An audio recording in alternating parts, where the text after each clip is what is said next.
안녕하세요. 북사랑 카페에 오신 여러분들을 환영합니다. 오늘 제가 여러분들께 소개해드릴 책은요, 메리 셸리의 프랑켄슈타인입니다. 여러분들은 프랑켄슈타인 하면 어떤 이미지가 먼저 떠오르시나요? 흉측하고 섬뜩하게 생긴 괴물?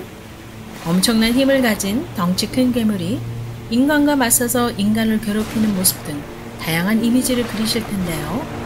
저는 프랑켄슈타인을 1994년 미국에 막 와서요, 케네스 브래너 감독이 로버트 데 니로와 함께 감독 자신이 직접 출연한 메리 셸리의 프랑켄슈타인을 극장에서 관람했었는데요. 그 영화를 참 재밌게 보았고요. 영화에 나온 괴물의 이미지가 너무 무섭고 강해서요, 영화를 본 후 며칠 동안 자주 괴물의 얼굴이 떠올랐던 기억이 납니다.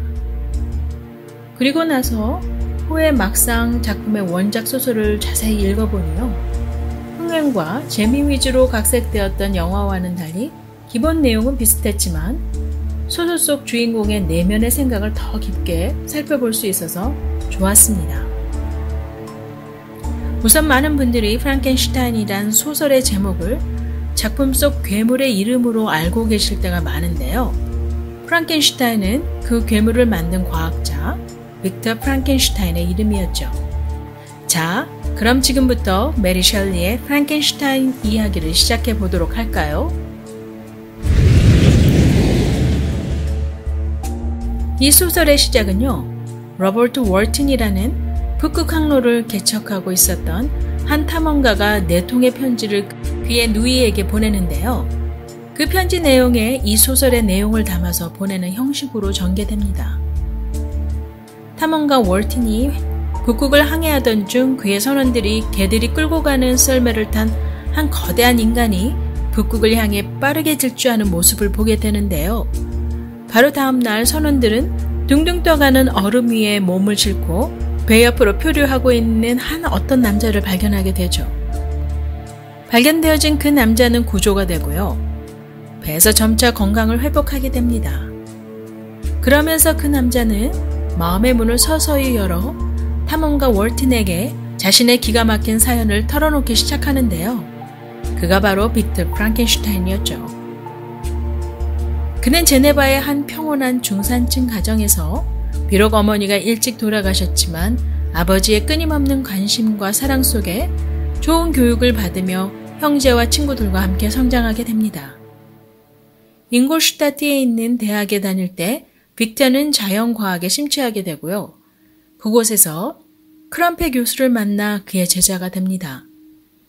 더욱더 생명과학에 흥미를 느끼며 과학자가 된 빅터는요, 그동안 인류가 한 번도 시도하지 않았던 인간 생명 잉태라는 것에 흥미를 느끼며 도전을 하는데요. 신의 영역을 넘어 한 인간이 창조자가 되는 엄청난 사건을 벌이게 되죠. 그는 혼신을 다해 한 창조물을 만드는 데 집착을 보이는데요. 결국 시체 더미들 중에 필요한 부분을 조각조각 모아 그것에 생명을 넣어 마침내 한 생명을 만들고 마는데요. 막상 그의 앞에 서 있는 생명체는 한 생명체라기보다는 자신조차 차마 바라볼 수 없는 흉측한 몰골을 가진 괴물을 만들게 되죠. 실망과 혐오감이 교차하면서 빅터는 창조자가 되었음에도 불구하고 그 생명체의 이름조차 지어주지 않고 그저 공포감에 사로잡혀 도망가고 마는데요. 영문도 모른 채 버려진 괴물은 추위와 배고픔에 시달리면서 사방을 헤매이다가 한 숲속에 정착하게 됩니다. 거기서 홀로 살면서 우연히 한 가족을 관찰하게 되는데요. 그들이 살아가는 모습 속에서 언어를 구사할 줄 몰랐던 괴물은 그들의 언어를 따라하게 되고요. 가난하지만 서로 사랑하며 살아가는 그들의 가족을 지켜보면서 정을 느끼고 사랑을 동경하게 됩니다.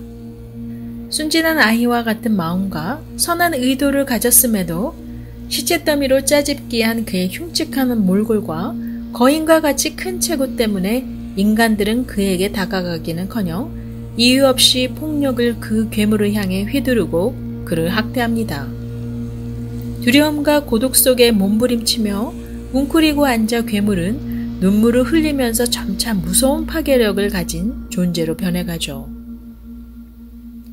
왜 자신은 남과 다르게 태어나고 이유 없는 학대를 받아야 하는가? 자신의 존재감에 질문을 던지면서 험하고 긴 여정을 하면서 자신의 창조자 빅터 프랑켄슈타인을 찾아가 보지만 결국 또 외면을 당하고 맙니다. 외로움에 지친 괴물은 빅터 프랑켄슈타인에게 마지막으로 한 가지 제안을 하는데요.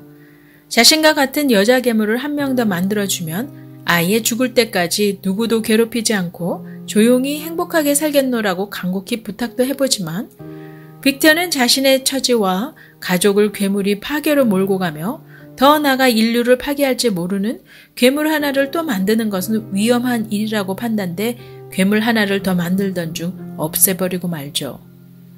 이에 분노한 괴물은 빅터의 가장 사랑하는 사람들을 한 명씩 살해하면서 자신의 창조자 빅터 프랑켄슈타인을 향해 복수를 하고 맙니다. 저는 이 소설이 단순히 한 끔찍한 괴물이 자신의 창조자를 원망하며 살해극을 벌리는 한여름밤에 듣는 공포소설이나 영화로 보기보다는요, 세 가지 주제가 이 소설 속에 담겨 있다고 생각하는데요. 첫 번째 주제는 과학 문명 발달과 자연과의 대립이라고 봅니다. 프랑켄슈타인이 쓰여질 무렵 발전의 시대였던 근세 유럽의 상황을 여성 작가의 눈으로 비판한 것이라고 할 수 있는데요. 르네상스 이후 계속해서 발전을 거듭한 과학 문명으로 인해 과학으로 자연을 지배하려는 끊임없이 커져만 가는 인간의 욕망을 한 괴물과 빅터의 사랑하는 주변 인물들과 나누어 볼 수 있는데요. 과학의 힘으로 빚어낸 괴물이 자연을 하나씩 파괴하는 모습을 묘사했다고 할 수 있습니다. 또한 작가 메리 셜리는요, 과학의 창조물인 괴물이 서서히 공포와 광기로 변해가는 동안에도 이와 대조적으로 아름다운 자연경관을 여성의 특유의 섬세한 기법으로 서술함으로써 공포와 절망의 스토리 안에서도 상반된 경향을 독자들에게 보여주었습니다. 두 번째 주제는요, 창조자와 창조물인 괴물과의 관계라고 볼 수 있는데요. 당시 서구의 존재로는 누군가는 자신의 존재가 신으로부터 왔다고 믿거나 혹은 누군가는 자연으로부터 왔다고 믿어왔습니다. 그러나 작품 속에서는 우리 인간 자신이 창조자가 되고 문명은 우리의 창조물이 되는데요. 화려함과 기대감으로 시작되었던 창조물인 문명사회는 스스로 점점 커져서 결국 창조자인 우리들이 피할 수 없는 커다란 굴레가 되어 이러한 관계는 자연을 파괴하고 창조자를 파멸로 몰아가는 모습을 보여준 듯 싶습니다. 세 번째 주제는 인간의 본성과 괴물의 본성의 연관성이라고 해보았는데요. 작품 속에서 순수하게 성장했던 한 과학자의 영혼이 주변에서 벌어지는 일들로 인해 어떻게 서서히 병들어가는 모습을 보여주고 있고요. 괴물에 순진했던 마음조차도 주어진 주변 환경과 인간관계에서 비롯된 절망과 공포, 증오와 분노는 외모만 괴물이 아닌 내면의 모습조차 괴물로 바뀌어가는 과정을 보여준다 할 수 있습니다. 또한 이것은 현대사회의 소수가 겪는 자신의 존재가 사회 속에서 인정받지 못하는 데서에 오는 절망, 분노를 느끼며 자신도 모르게 서서히 작품 속의 괴물처럼 변해가는 모습을 대변한 것이 아닐까 한번 생각해 봅니다. 괴물은 홀로 사람에게 상처를 받고 폭력에 시달리면서 결국 살인자로 변한 결정적인 요인은요, 바로 분노와 억울함, 사랑의 부재, 그리고 외로움이었습니다. 제가 썸네일에 내 안에 너 있다라는 제목을 지어 보았는데요. 작품 전체를 읽는 동안 빅터가 만들어낸 괴물은 내 안에 얼마든지 존재할 수 있다는 생각이 들었고요. 괴물의 대사에서도 그러한 내용이 나오는데요. 우리 스스로가 만들어낸 과학의 결과물을 책임지고 끝까지 지켜내기 위한 노력을 멈출 때 그 결과물 아래 눌려 빅터 프랑켄슈타인처럼 우리 자신들도 어쩌면 끊임없는 자책감과 후회 속의 후회를 앞으로 세대에 물려줄 수 있다는 생각이 든 작품이었는데요. 200년 전에 쓰여진 이 소설은 메리 셜리가 불과 만 20세에 썼다고 하니 감탄이 저절로 나오네요.